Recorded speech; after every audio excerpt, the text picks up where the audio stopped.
नमस्कार दोस्तों, मैं पुलकित मोहन सिंगला। स्वागत है आपका हमारे चैनल में। दोस्तों, आज हम इस विषय में बात करेंगे कि क्या हम मीट मांस का दान कर सकते हैं। दोस्तों, किसी का सवाल था ये, तो इस पे वीडियो बन रही है। दोस्तों, बहुत लोग ये सोचते हैं कि दान तो दान है, अगर हम किसी को भी खाने की चीज़ दान कर रहे हैं तो मीट मांस ही सही, किसी का पेट भर रहा है, प्रोटीन मिल रहा है उससे। लोग अक्सर इस नीयत से सोचते हैं कि शायद ये दान भी सही है। बहुत लोग अंडे तक उबाल के दान करने लगते हैं। दोस्तों, दान आप जब भी किसी भोजन का कर रहे हो, तो अगर आप उसमें नॉनवेज दान कर रहे हो, मीट मांस अंडा दान कर रहे हो, तो आप सत्कर्म से ज़्यादा पाप कर्म कमा रहे हो। ऐसा इसलिए है क्योंकि आपके लिए वो भले ही मीट मांस है, एक फूड आइटम है, पर जो हकीकत है, जो क्रूड रियलिटी है, वो ये है कि वो लाश है किसी जानवर की। अगर आपने 100 लोगों को, 200 लोगों को भी दान करने की सोची होगी, 10 लोगों को भी सोची होगी, आपके कारण उस जानवर की हत्या हुई, क्योंकि आप वो बायर बने जो उस लाश को लेके आए, कटी कटाई को, टुकड़ों को आपने पकाया उनको और फिर दान किया, तो आपके निमित्त एक हत्या भी लगती है उस सब मांस की जिस जानवर को बिलोंग करता था, जिसकी आत्मा तड़पी है मृत्यु को प्राप्त करते वक्त, जब उसको काटा गया होगा कसाई द्वारा, या आप ने चाहे जहाँ से भी खरीदा, आपके लिए वो हुआ, आपके निमित्त हुआ, क्योंकि आप उसके बायर हो, आप खरीदार हो। लोग कहते हैं काटने वाला काट रहा है, हम क्या करें। उसकी गलती नहीं है, गलती आपकी है। खाने वाला जिम्मेदार होता है, क्योंकि खाने वाले के कारण ही काटने वाला काट रहा है। आज मीट मांस लोग खरीदना बंद कर दें, लाशें जानवरों की खाना बंद कर दें, अंडा खाना बंद कर दें। जब सेल घट जाएगी तो उसकी आउटपुट, जो कंपनीज, जो एग्रीकल्चर फार्मिंग की जगह जो आजकल एनिमल फार्मिंग चल रही है, वो घटने लगेगी, प्रोडक्शन घटने लगेगी। आप कोई भी सामान जब नहीं खरीदते तो उसकी प्रोडक्शन घटती है। इसी जैसे गाड़ी है, अगर बिक्री बंद हो गई, कम हो गई, तो अपने आप जो फैक्ट्री वाले हैं उसकी जो प्रोडक्शन है वो भी घटा देते हैं। इसी तरीके से अगर आप मीट मांस खाना बंद कर दो, सपोज़ कोई एक दुकान से आदमी मीट ला रहा है हर हफ्ते या हर रोज़ ला रहा है मीट, तो उसके निमित्त, उसके लिए जितना मीट वो रोज़ लेके जा रहा है, 1 किलो 2 किलो, या अंडा लेके जा रहा है 1 ट्रे 2 ट्रे, तो उसके लिए 2 ट्रे के लिए तो वो ख़रीदार वहाँ से पहले ला रहा है अंडे की ट्रे, मीट ला रहा है, जानवर ला रहा है, उसको काट रहा है, ताकि भी वो 1 किलो 2 किलो मांस उस ग्राहक को दे रहा है, तभी वो अंडे की ट्रे दे रहा है। अगर वो ग्राहक जाना बंद कर दे, दुकान पे ख़रीदना बंद कर दे, तो उस इंसान जितना वो ख़रीदता था उतने पोर्शन का माल वो नहीं मंगाएगा, क्योंकि जो कस्टमर था, रेगुलर था, वो नहीं आ रहा कस्टमर, तो उसके लिए क्यों मंगाए। इसी तरीके से अगर आप मीट मांस अंडा खाना बंद कर देते हो तो अपने आप उसकी आउटपुट घटेगी, क्योंकि जो प्रोडक्शन करने वाले एनिमल फार्मिंग में जो जानवरों को पालते हैं, फिर उनको काट देते हैं, बर्बरता से उनकी हत्या होती है ताकि उनके लाशों के टुकड़े आपको बेचे जाएं, वो घटने शुरू हो जाएंगे। जितना ज़्यादा कंजप्शन घटेगी उतना ज़्यादा प्रोडक्शन घटेगी। तो इसी से साबित होता है आपको चाहिए, इसीलिए आपकी कारण ही बनाने वाला, प्रोडक्शन करने वाला, एनिमल फार्मिंग वाले जानवरों को पाल रहे हैं, फिर उनको काट रहे हैं, कसाई भी उसे काट रहा है, आप तक पहुंचा रहा है, इसीलिए कर रहा है क्योंकि आप मांग रहे हो उसको। सप्लाई तभी है जब डिमांड है। तो कसाई की गलती नहीं है, काटने वाले की गलती नहीं है इतनी जितनी बड़ी मांगने वाले की गलती है, क्योंकि आपके कारण, आप हो वो निमित्त, आपके कारण वो मांस आपकी थाली पे आ रहा है, वो लाश कट के आपके घर में आ रही है, क्योंकि आप वो चाहते हो। तो उस पाप कर्म को करके अगर आप सोचते हो उसको आप दान कर दोगे, गरीबों में किसी को भूखे को खिला दोगे पका के, तो बहुत भारी सत्कर्म मिल जाएगा आपको, तो ऐसा नहीं होने वाला। एक तरफ आप सत्कर्म कर रहे हो किसी को भोजन खिला के, दूसरी तरफ एक पाप कर्म हो गया, क्योंकि आपने जीव हत्या करवाई, आपके कारण ही वो मांस के रूप में उस जीते जागते जानवर को लाश बनना पड़ा। उसके बाद कटे हुए लाश के टुकड़े मांस बने, जो मांस बन के आपने पकाए, फिर उसके बाद किसी को खिलाए।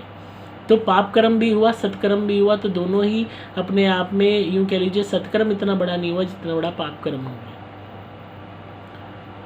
बहुत लोग हैं जो दूसरों को ज़बरदस्ती नॉनवेज खिलाते हैं, गरीबों में भी जानबूझ के किसी को दान भी कर रहे हैं, ज़बरदस्ती नॉनवेज, ज़बरदस्ती अंडा खिलाना। आप खिलाने को दाल चावल दे सकते हो, आपको प्रोटीन की बात है, पनीर खिला सकते हो, सोयाबीन की सब्ज़ी दे सकते हो, रोटी सब्ज़ी दे सकते हो। इतना ही पैसा है आपके पास, प्रोटीन बार दे दो खरीद के, काजू बादाम दे दो, उनमें खूब प्रोटीन होता है, नट्स दे दो।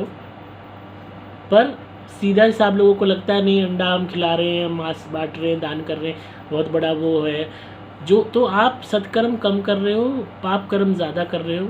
तो इससे कोई, और श्राद्धों में अगर ऐसा कर रहे हो तो बहुत ही बड़ी बेवकूफ़ी है। आपका वो दान लगेगा ही नहीं, क्योंकि जो ऊपरी शक्तियाँ होती हैं वो इतनी ज़्यादा एक्टिव होती है इस टाइम में कि वही उसका भोग खा जाएंगी, और वो एक तामसिक भोग माना जाएगा जो नेगेटिविटीज़ को चढ़ाया जाता है, नेगेटिव एनर्जीज़ को प्रसन्न करने के लिए चढ़ाया जाता है। ऐसे में वो आप दान कर रहे हो तो नकारात्मक ऊर्जाएँ आपसे की तरफ आकर्षित होंगी कि ये दान करता है इस तरीके का भोजन, इसका मतलब ये हमें चाहता है अपने जीवन में। और ऐसी नकारात्मक ऊर्जा जब जीवन में आने लगती हैं तो वो बर्बाद ही करती हैं, आबादी तो कुछ करती नहीं है। तो चाहे श्राद्ध है या नहीं है, कभी भी मीट मांस अंडा ये दान ना करें। आपने दान करना है सात्विक भोजन करें। आप पकवान दान नहीं कर सकते, रोटी सब्जी दान नहीं कर सकते, नॉर्मल फल बांट दीजिए लोगों में, बिस्किट के पैकेट बांट दीजिए, आटे के बिस्किट बांट दीजिए, रोटी सब्जी बांट दीजिए। तो इस बात को समझिए, हमेशा अपने जीवन में ऐसा कर्म कीजिए जिसमें हत्या ना हो, जिसमें किसी भी बेजुबान जानवर की हत्या के बाद अर्जित किया हुआ कर्म कोई भी होगा वो बहुत बढ़िया कर्म नहीं माना जाएगा। आप चाहे अपने लिए खा रहे हो, चाहे दूसरों को खिला रहे हो। मैंने यहाँ तक लोग देखे हैं अपने दोस्तों को, रिश्तेदारों को जानबूझ के फोर्स करके वेजिटेरियन से नॉनवेज बनाते हैं, उनको उल्टी सीधी दलीलें देते हैं, झूठी दलीलें देते हैं कि नहीं खाओगे तो ताकत कैसे आएगी, अरे ये तो बने ही खाने के लिए हैं, अरे इनकी आबादी बहुत बढ़ रही है, वो कैसे घटेगी, ये पूरी धरती पे बढ़ जाएंगे, आबादी तो इंसानों की भी बहुत बढ़ रही है, घटना तो उसे भी चाहिए। उस एक्सक्यूज़ से अगर जानवर खाने लग जाए इंसान को तो फिर वो भी ठीक है। उल्टी सीधी बेहिसाब की दलील है। आपके हल्की सी सुई भी लग जाए तो आप रो पड़ते हो, उस जानवर की तो पूरी गर्दन को छन्नी कर दिया जाता है इतने धारदार हथियार से। ऐसी ऐसी वेदनाएं वो झेलते हैं कि आप सोच भी नहीं सकते। कहीं गर्म तेल में उबाल रहे हैं, कहीं गर्म पानी में उबाल रहे हैं उन्हें जिंदा को, कहीं जिंदा की खाल उतार रहे हैं, कहीं आधा गला काट के उनको लटका रहे हैं। सोच सकते हो ऐसा टॉर्चर अपने ऊपर? आप सोचोगे अगर आपके ऊपर ऐसा टॉर्चर हो गया, आप कहोगे भगवान ही नहीं है, भगवान मर गया अगर हमारे साथ ऐसा हो रहा है और हमें कोई बचा नहीं रहा। तो आपके अंदर ये भावना पैदा होगी अगर आपके कोई गले पे छुरी रख के आधी गला काट के आपको छोड़ दे लटका के खूंटी से, या जिंदा को उबलते खोलते पानी में डाल दे, पूरी खाल उपड़ के आ जाए। नहीं बर्दाश्त कर सकते ना, सोच भी नहीं सकते, रोंगटे खड़े हो रहे हैं। पर इससे भी ज़्यादा क्रूरता के साथ उन बेचारे बेजुबान जानवरों के साथ ट्रीटमेंट होता है। ऐसे ठूस ठूस के भरा जाता है उन्हें कि सांस लेने की भी जगह ना हो। आप किसी लिफ्ट में, भरी लिफ्ट में फंस जाओ, कितनी सफोकेशन होती है। आप कहते हो फटाफट जैसे जैसे लिफ्ट खाली हो आए सांस आए, और उनको 2-2 3-3 दिन तक, 10-10 दिन तक एक दूसरे से बिल्कुल चिपका के, सांस लेने की जगह ही नहीं, वहीं वो हग रहे हैं, वहीं मूत रहे हैं, और जो है उनको वहाँ रखा जाता है। फिर सुबह सुबह आपको के ऊपर कोई उबलता हुआ पानी डाल के आपको उठाए, गर्म तेज पानी की बौछार से उनके ऊपर डाली जाती है, पूरी उनकी चमड़ी ऊपर आती है, करंट दिया जाता है उनको शॉक का, शरीर पे, गीले बदन पे करंट शॉक का। Can you imagine? और उसके बाद आरे में जिंदा को काटा जाता है। आप सोच भी नहीं सकते उस प्रताड़ना को, और वो भी पूर्णतः नहीं, आधा काट के गला लटका दिया जाता है। उस टाइम वो जीवित होता है। आप सोच भी नहीं सकते। अगर भगवान ने किसी को भी ये योनि दे दी ना जानवर की, और गलती से वो कसाई खाने में जन्म हो गया, तो आत्मा कहाँ उठेगी? इसलिए बार बार समझाने का प्रयास करता हूँ कि मीट मांस अंडा को छोड़ दो, मछली खाना छोड़ दो, ये सब छोड़ दो। इसको धर्म से जोड़ के मत देखो, धर्म से ऊपर उठो, रिलीजन से ऊपर उठो, ह्यूमैनिटी के बेस पे देखो। आप दलील देते हो अंग्रेज़ों की, आज फॉरेनर्स वेगन बन रहे हैं। प्लांट बेस्ड प्रोटीन का चलन चल गया है बाहर अब्रॉड में। यहाँ तक कि वो ये तक दावा कर रहे हैं कि जितना सारा अनाज जानवरों के ऊपर खर्च होता है एनिमल फार्मिंग में और फिर उनका मांस निकाला जाता है, उतने अनाज में पूरी धरती का पेट भर सकता है। जितना अनाज जानवरों पे ही वेस्ट हो रहा है, पूरी धरती का पेट भर सकता है। आपको पता है कितने हज़ारों लाखों लोग भूखे सोते हैं, अंतड़ियाँ उनकी निकली हुई होती है, 2 वक्त की रोटी नहीं मिलती उन्हें, सिर्फ इसीलिए क्योंकि मैक्सिमम अनाज जानवरों को खिलाया जा रहा है और फिर उनको पाल पोस के बड़ा करके काटा जा रहा है, एनिमल फार्मिंग जिसे कहते हैं उसमें। वहाँ पे प्लांट बेस्ड मीट आ रहा है, यानी कि बनावटी नकली मीट जो बना होगा पौधों से, पर बनावट वैसी होगी जैसे असली मीट, ताकि मीट खाने वाले लोग भी उसको, उनको जो लत लगी हुई है वो ये सोचे कि हम मीट ही खा रहे हैं, पर वो प्रोटीन जो है एनिमल्स की जगह प्लांट्स में से लिया हुआ होगा। प्लांट बेस्ड एग्स तक आने वाले हैं, इस तक की वो रिसर्च कर रहे हैं। वो लोग वेगन बन रहे हैं और आप लोग नॉनवेज पे जा रहे हो कि विदेश में तो सब खाते हैं, इतनी तरक्की है, लोग अमीर हैं, मॉडर्न है, साइंस, ओ माय गॉड, आपके अंदर दिमाग ही नहीं है, आप इस चीज़ को यूज़ नहीं करते। आप लोग ऐसे ऐसे दावे करते हैं, मुझे बिना बाहर फॉरेन कंट्री गए, वहाँ पे तो सब अमीर हैं, कामयाब। ये कर्म है। पैसा तो पापी भी कमाता है और बहुत कमाता है, पर अच्छे कर्म नहीं कमाता। मेन चीज़ पैसा, दौलत, दिखावा नहीं होती, मेन चीज़ होती है आपके कर्म। क्या कर्म आप कमा रहे हो, क्योंकि यही काम आएंगे आपकी आत्मा को। इन कर्मों के हिसाब से ही प्रारब्ध मिलेगा, इनके हिसाब से ही अगली योनि मिलेगी, इनके हिसाब से ही डिसाइड होगा कि प्रेत योनि में कितना सड़ोगे और उसके बाद कौन सी पशु योनि में जाओगे या इंसान की योनि में जाओगे। मोक्ष तो बहुत दूर की बात है। तो अभी भी वक्त है, अपने आप को बदल डालो। परिवार वाले नहीं मानते, उन्हें खाने दो, तुम मत खाओ। अपनी स्पिरिचुअल अवेकनिंग के बारे में सोचो। कोई साथ नहीं चलेगा मरते वक्त, ना बाप, ना माँ, ना पत्नी, ना पति, ना बच्चे, ना भाई, ना बहन, ना रिश्तेदार, ना पड़ोसी, ना जानकार, ना प्रेमिका, ना प्रेमी, कोई नहीं चलेगा। आपके मरने के बाद आपकी डेड बॉडी के आगे 4 तस्वीरें हर कोई बांधेगा, बाद में किसी को याद भी नहीं होगा। फ़ोटो पड़ी होगी कहीं पे भी, ड्राइंग रूम वगैरह में दिखावे को, दिवाली पे या किसी त्यौहार पे एक बारी कपड़ा मरेगा जिस पे। ये हालात हैं इंसानियत के।